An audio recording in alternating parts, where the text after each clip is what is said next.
It's safe to say that this season has not gone to plan for the Raptors, who now sit 5 games under 500, though they have won 2 games in a row. That might give fans, and more importantly, the front office a glimmer of hope about this team. And reports are now emerging that though we don't have specifics, the front office does have some massive things planned for the team ahead of the trade deadline. So in today's video, we're going to figure out exactly what those plans are and how they're going to change the team. Let's get into it.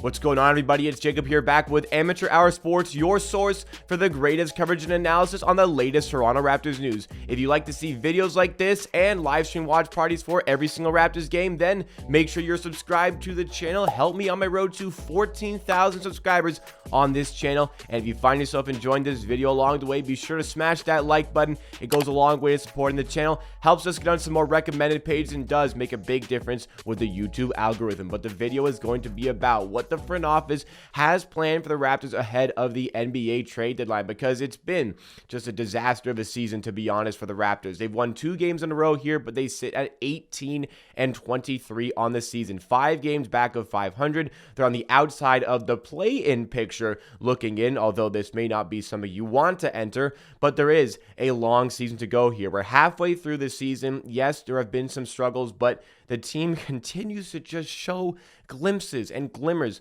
of the possibilities it has, what it can be, the talent that this team has, though they've not been able to put it together on a consistent level. Maybe some tinkering with the team can just provide a little bit of extra for the Raptors to make a big push for the second half of the season. And to help the Raptors make that big push, well, they've got a pretty friendly schedule to do that. The Raptors have, according to opposition win percentages, the easiest remaining schedule in the entire NBA. So if the Raptors, the front office, they want to try and make a run, really maximize the talent that this team has, they may have the capabilities to do so in the trade market. But we're getting close to that trade deadline. We're now under a month away from the NBA trade deadline, which is going to be on February 9th. And though we don't have any specific report of the plans for the front office, there's been many reports coming out about the Raptors, maybe players that they want to make available for trade, players they want to acquire via trade. There's been all these different reports, maybe not quite conflicting reports,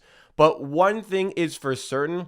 Based on all the information that we are gathering, based on all the information that is out there about the Raptors and these trade discussions, they're involved in trade discussions. The Raptors, the front office, they are heavily getting themselves involved in these trade discussions. They are shopping players. They're trying to bring in players. So for people wanting action from the front office, I think you are about to get some action from these guys, because it's very clear that they are not happy with the current on-court product. They're not happy with the direction or lack thereof for this team at the moment. They want to make some changes. It's just going to be a question of what are those changes going to be for this team? Is this team going to kind of sit where it is currently, not make any real differences to the roster, kind of like the Tampa season where there weren't any like massive trades? Sure, the Gary Trent for Norman Powell trade was pretty big, but that didn't really change the outlook of the current roster in terms of making them worse or making them better. But the team decided from that point on that they were going to be resting guys. Guys were going to be injured, missing games so that they could maximize their draft pick. The team could also be buyers at the deadline. They could find the pieces that this team is lacking.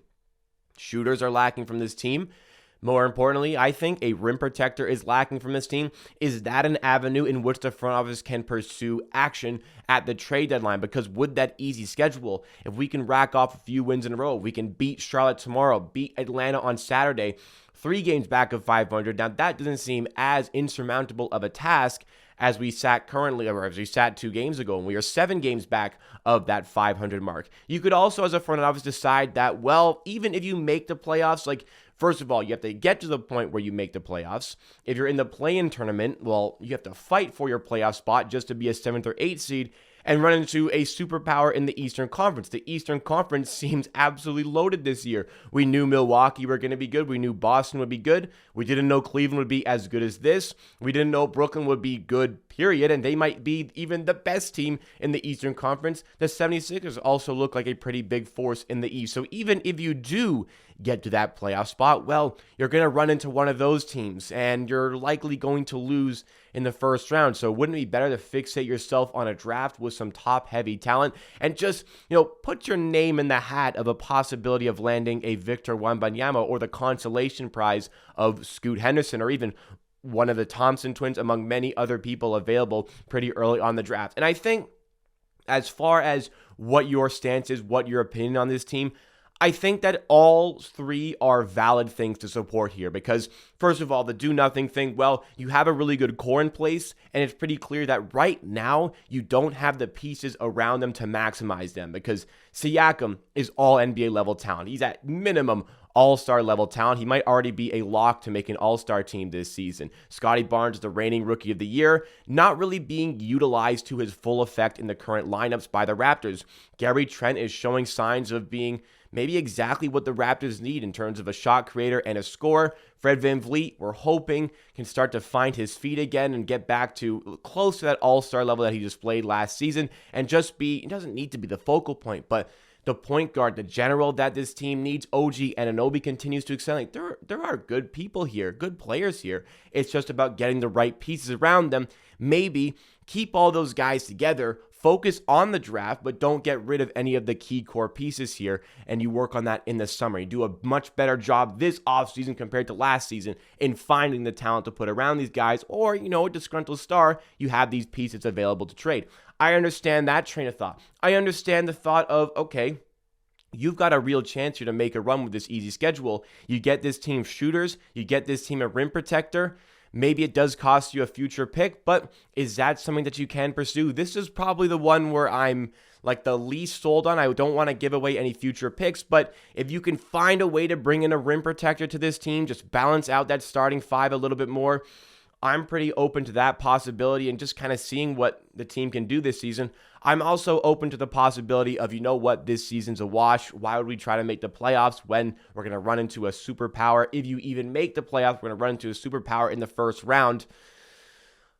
Why not just go for a draft pick? That does seem like a good avenue to pursue as well. I'm not completely fixated on one thing or another, and I know that the front office is not quite at the point where they can completely fixate on one thing or another. A lot of this is going to come down to what sort of returns they can get for their player, and supposedly the Raptors are looking for returns for a lot of their players. Reports have said that only really Gary Trent Jr. has been pretty much made available for trade, being placed in the front window of the shop, but other reports are saying that only Scotty Barnes is untouchable in these trade discussions. And look, if the right offer comes for anybody other than Scotty Barnes, then this team is going to happily take that into consideration, whether that is going to be Siakam, Anunoby, Trent, or a player like VanVleet, among other players in this roster. So I think it will come down to ultimately the decision-making of the front office, what they think the best direction is for this team going forward. And I think it also will come down to, can they get the right returns for a player? Fred VanVleet is somebody that fans think should be on the trade block more so than Gary Trent Jr., but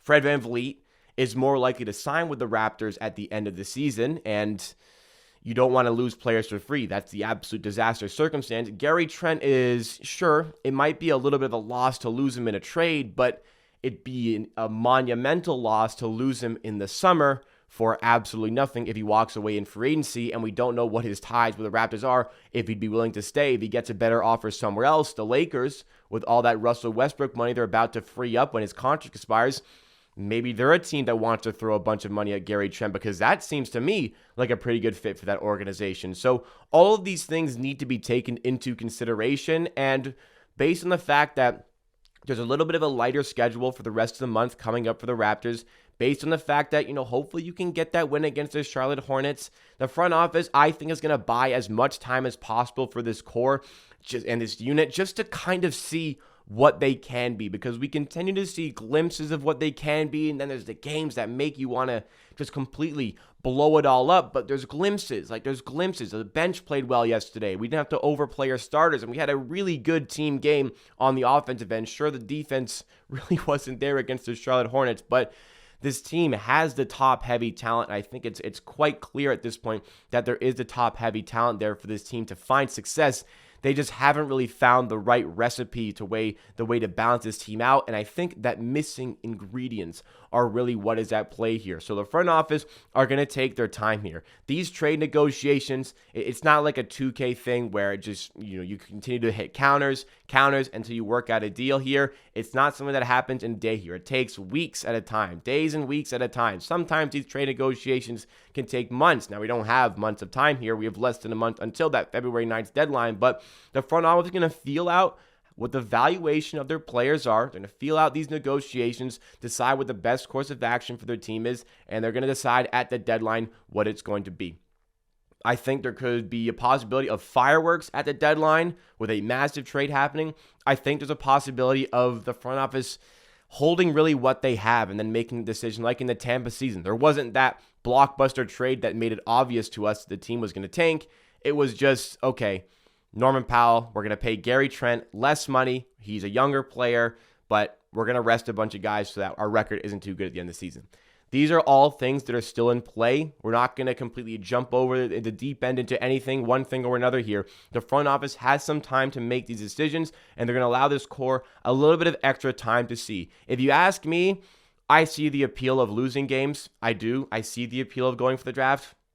I equally see the appeal of seeing this team win games. So wouldn't necessarily call it a win-win scenario when you win a game compared to when you lose a game, but it feels like it's pretty close to that metric right now and that mark for this Raptors team based on their current standings. This team, regardless of your opinion on what direction they should go in, they're on the court right now, intended to win games. The players, they don't want to lose. They want to win, and you can see the heart. They still want to fight for this team, but the front office needs to commit to a direction at some point and decide what this team is going to be this season. That wraps it for me on Amateur Sports. If you guys have enjoyed this video, please be sure to drop a like. It does go a long way to supporting the channel. And make sure you're subscribed to Amateur Sports for more videos like this and live stream watch parties for every single Raptors game. Tomorrow, live stream as the Raptors take on the Hornets. Friday, a video, something. I'll talk about something. Saturday, a stream as the Raptors play the Atlanta Hawks. You can expect that stuff 6 to 7 days a week. We'll see you again next time.